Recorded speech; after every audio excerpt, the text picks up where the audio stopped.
In the spring of 2025, I visited the Western Cape, and this included an opportunity to visit the very inspirational collection of Henny Nell. Besides all of the fascinating bonsai, Henny showed me this, what he calls the infinity box, to take photos of his bonsai. Just two of the bonsai we took photographs of was left a Karoo boerbean with exposed roots, and right a thorny rope with a flat canopy. Later that week, I joined the Stellenbosch Urban Sketches as they visited the Stellenbosch University Botanical Garden.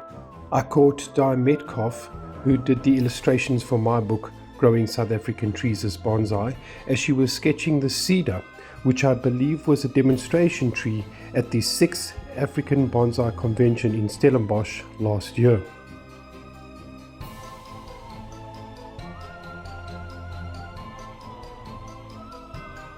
This was followed by me joining the Sonder Nonsens Vreedsaam Tour, which was a tour of vintage cars that started and ended in Cape Town on the route shown on this map.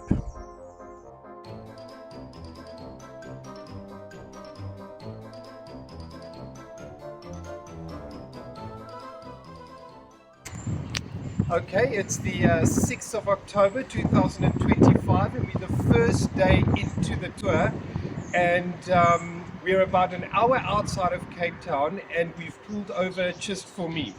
Now, if you enjoy bonsai as much as I do, you will also enjoy trees as much as I do. In South Africa, we've got about just under 100 official champion trees. Now, to be a registered champion tree, you don't necessarily have to be a big or an old tree. It's more about historical significance. If you follow me on social media, you might notice that I try to get a photograph of myself with a champion tree at every available opportunity, and today I can tick off that list again one more time. I'm here with champion tree number 80, the Horticultural Blue Gum. The Horticultural is the oldest hotel in South Africa. It's located in Grape, and it's an amazing specimen. I will be getting through a couple of more interesting trees that are on our route until we get to our ultimate destination and our ultimate topic of this video being bonsai in the Karoo and the Graaf-Reinet. So I hope you stick around to watch it and hope you enjoy it. On Swellendam Road in Swellendam, the streets are lined with English oaks. In 1955, these oak trees were claimed a national monument, and they were planted 250 years ago.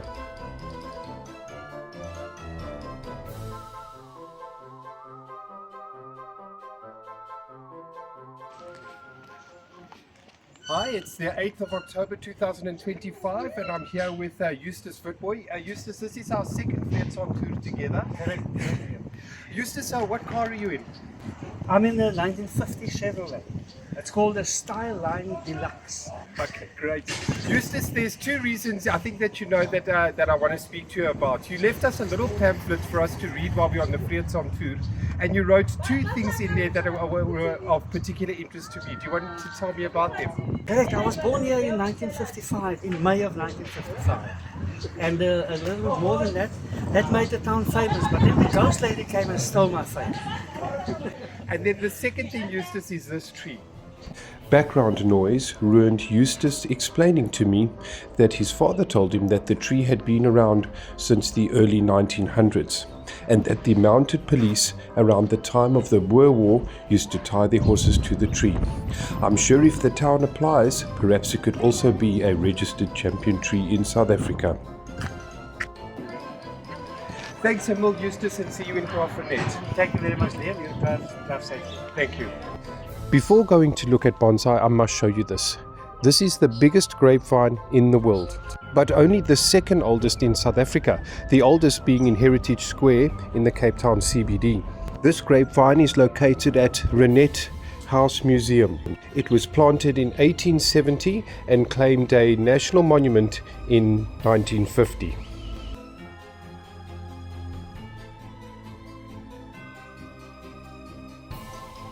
Hi, my name's Liam O'Flaherty and it's the 9th of October 2025 and I've finally found my way to Graaf-Reinet. We have driven about 680 kilometers from Cape Town to be here, and Graaf-Reinet is about 880 kilometers away from my home, Pretoria. Thank you very much for having me here, William. Oh, it's my pleasure. You're very welcome. William, tell us a little bit about where we are. Yeah, we're in Graaf-Reinet, which is the fourth oldest town in South Africa. It's in the Eastern Cape, and we're at my house, which is right in the middle of town. And Graaf-Reinet itself is situated in the Kamloops National Park. It's surrounded by the park, so we're very, very close to nature, very close to the Valley of Desolation as well. So a very beautiful place, very peaceful, safe place to live as well. So yeah, we are in the Karoo of the Eastern Cape. Then I got to know of you because your wife, Kathy, ordered a book for me for your birthday shortly after it was published. And then I got to see your address because I had to post Kathy the book for you. And then I realized that we follow each other on Instagram. That's right. And that's how we were able to connect for me to come and visit you here today. Yeah. Question one, William, how did you get started? Tell us about your bonsai passion and tell us a little bit about your journey so far. Yeah, I think I started in my mid-teens when I was about 16. I suppose the old cliche of the Karate Kid and Mr. Miyagi.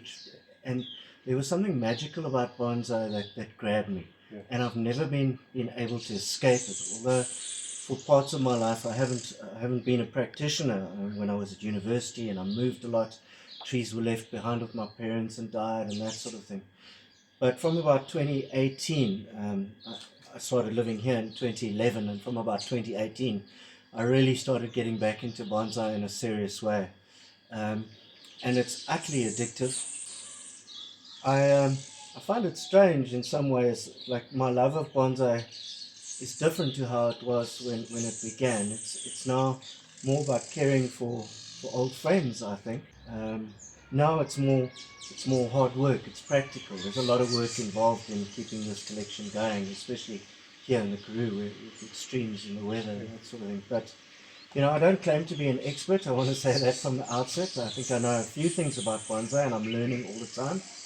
I watch a lot of YouTube videos, I'm on Instagram, and I learn from people where I can.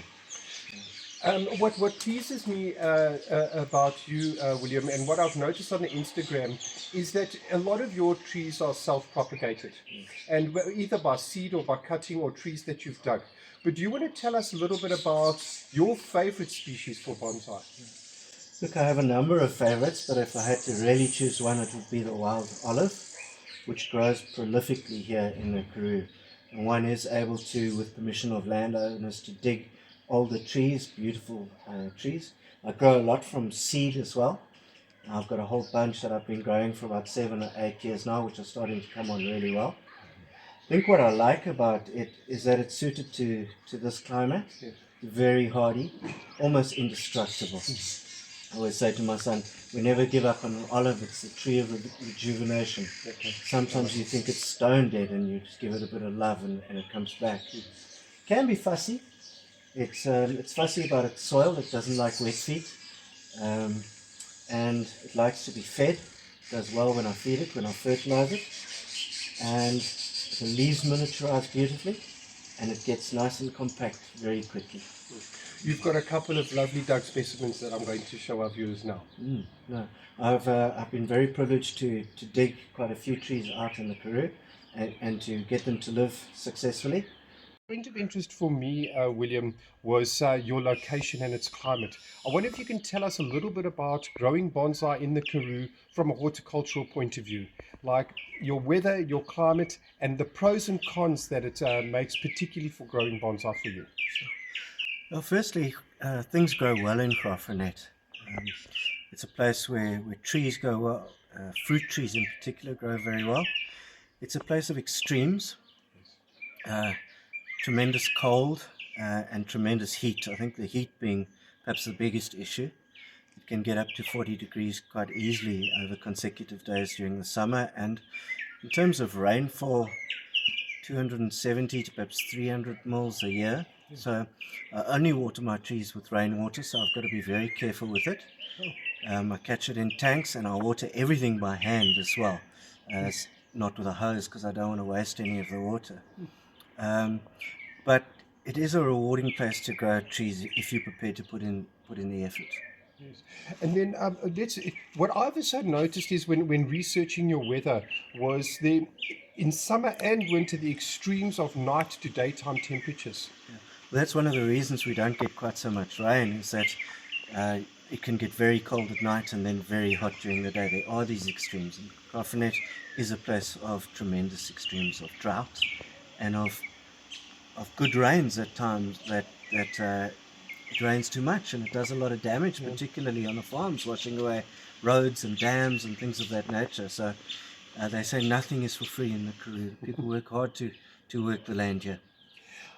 Heat is playing havoc with your maples in summer, you were telling me. But what I was very surprised about is, despite the frost and below freezing temperatures you'll get, your figs and tropicals don't actually require any special attention from you. That's right. I don't take anything inside other than my baobabs in the winter. I put them under cover. But my ficus, everything stays outside. The maples, I've got Japanese and trident maples, all grown from seed, from trees that are pavement trees in towns in the Karoo. And they stay outside all year round. They don't like the heat, they don't like the dry winds. And at certain times of the year, they really do get shriveled, and one's got to be very cautious with them. Did you want to tell us a little about this tree that you chose? And you've chosen a species that is like one of my favorites. Do you want to tell us about this tree that you've chosen for us? This tree's been with me for quite a long time, I would say 20 years or more. It's suffered tremendous neglect, as many of my trees have. I'm very busy most of the time, so I don't always get to my trees. I wanted to say to you, perhaps off camera, but too late, that I've spent a lot of time in this nursery in the last week, knowing that you were arriving, okay, tidying things up and trimming. But because I am busy, the trees do get neglected, and I suppose some of them thrive on neglect. Yeah. And the Kai apple is one of those, but it gives generously.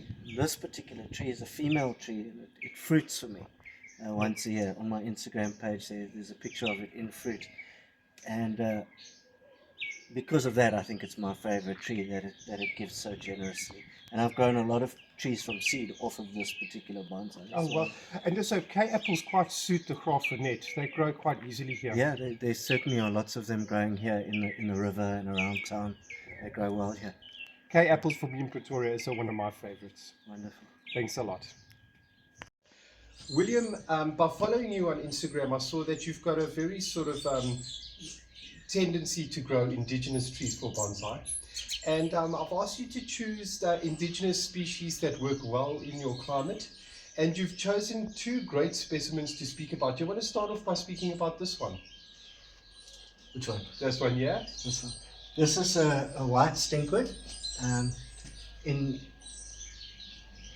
the Kamdaboo, in Graaf-Reinet, in this part of the world, they call it the Kamdaboo stinkwood, or the Kamdaboo stinkwood. It grows prolifically here. Street trees, they're in forests, in the cliffs. They come up in my garden all over the place, so I've got plenty to play with and to experiment with. And this particular tree was given to me by a good friend, Trevor Kingwell, and it's almost 40 years old now. The second one that we wanted to speak about is this burtt-davyi. Yeah, the burtt-davyi is also found in this part of the world. Yes. And so cuttings, etc., are easy to come by, and they are almost indestructible. They grow so well here, and I like to let them just grow. And I do quite a lot of clip and grow, but I also wire them as well. But find that is not always necessary, in that they actually shape themselves, and they're just such a wonderful species to let grow and to do their own thing. They strike very easily from cuttings. I grow many of them, and I was telling you earlier, I've only ever grown one from a seed. Yes. And was super chuffed to have that happen. but in this part of the world they don't seem to grow very well from seed at all, but from cuttings they're very easy to grow. You were mentioning to me in the mountains here around you, you get burtt-davyi specimens with massive trunks. Yes, they do grow here like that. They love to be on cliffs, they love to be on rocks. Yeah. Lots and lots of mine are grown root over rock. They'll send down long roots from pocket of soil to pocket of soil down to the earth, perhaps into a riverbed, something of that nature. So you can get trees that are 60, 70 meters high growing on a cliff or in the rocks. They don't like to be in big pots, they like to be constricted. They do very well, they fatten up nicely when they're in small pots, or particularly when they're over rocks. They get such wonderful roots. I think that's that and the small leaf and the fruit. I mean, there's so many things to love about them. Just thanks a lot, William. William, another species doing well here for you is the Ficus natalensis. And you've got a great specimen here that's on its way to becoming a very good bonsai. You want to tell us a little bit about how you started this guy? My cousin Tim Muller owns Floridale Nursery in East London, and my brother is running a little satellite nursery there as well. And he said to me that there were these trees growing in the gutters of an old tunnel, I guess it was. And I went and found this and another. They had sent down very long roots into the ground. So I put on a lot of mass, and I dug them, and then I was on holiday at the time near East London and left them in a garage for 3 days, hoping they'd live. Brought them home, potted them up, and they've thrived.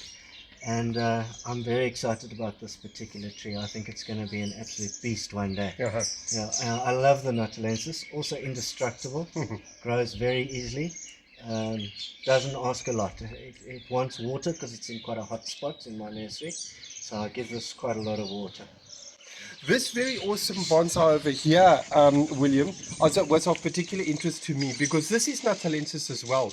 But you watched my video interview with Sally Sanders, Yeah. where she was grafting on Ficus natalensis sport.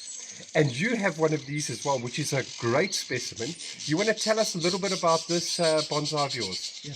This I purchased. I don't have a lot of trees that I've purchased, but this is one of them. I purchased this from Cliffy Murray, who is very well known in bonsai circles in the Uniondale and Port Elizabeth area. And I believe that he has grafted on that sport variety to this particular tree. It was very different when I got it. It didn't have this branch at all. Okay. And I've allowed that to go, and I'm trying to train it to give some balance to the tree.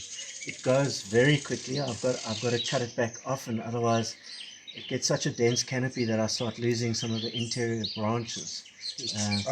But it's a very happy, healthy tree, and I think it's a beautiful specimen. What is notable to show here is that this actually illustrates the advantage of the sport growth that gets grafted on compared to your one over there. Yeah, well, it's got a lovely shaped leaf, and it's very small. And Cliffy's the master when it comes to grafting and teaching people how to do bonsai as well. Absolute fantastic bonsai grower. Yeah. Thank you. William, I wondered if you could speak a little bit about what it was like being a bonsai grower in this side of the world. Like how you go about things, how you interact with other people, how you feel about growing bonsai here. Yeah, I must say, one feels a little bit secluded. There are not too many bonsai growers around me. In Graaf-Reinet there's a very good grower by the name of William Pringle, who's helped me a tremendous amount. Very generous with his time, with cuttings, with species, that sort of thing. But if I want to interact with other growers, I really do need to travel. I go to Uniondale, PE quite a lot, where Cliffy Murray has helped me a tremendous amount. And last year I was in Stellenbosch at the ABC 6, I guess it was called. Enjoyed that show very much. Saw the best bonsai tree I've ever seen in my life, which was Scotia Afra by Toby Kleinans. The best tree I think I've ever seen. And I wish there were more growers around here. I wish I could interact with more people. I've really enjoyed today and enjoyed meeting you and chatting to you. It's been tremendous. I must thank you for hosting me here, William. I've enjoyed this town so much. I said to my wife that I think we should retire here, and I hope that we don't have to wait that long for us to cross paths again. But I do think that I'm going to see you in Port Elizabeth in November. I'm looking forward to that show. And all the best for your bonsai, and I'm looking forward to seeing you again. Thanks for having me. Thanks, Liam. Appreciate it.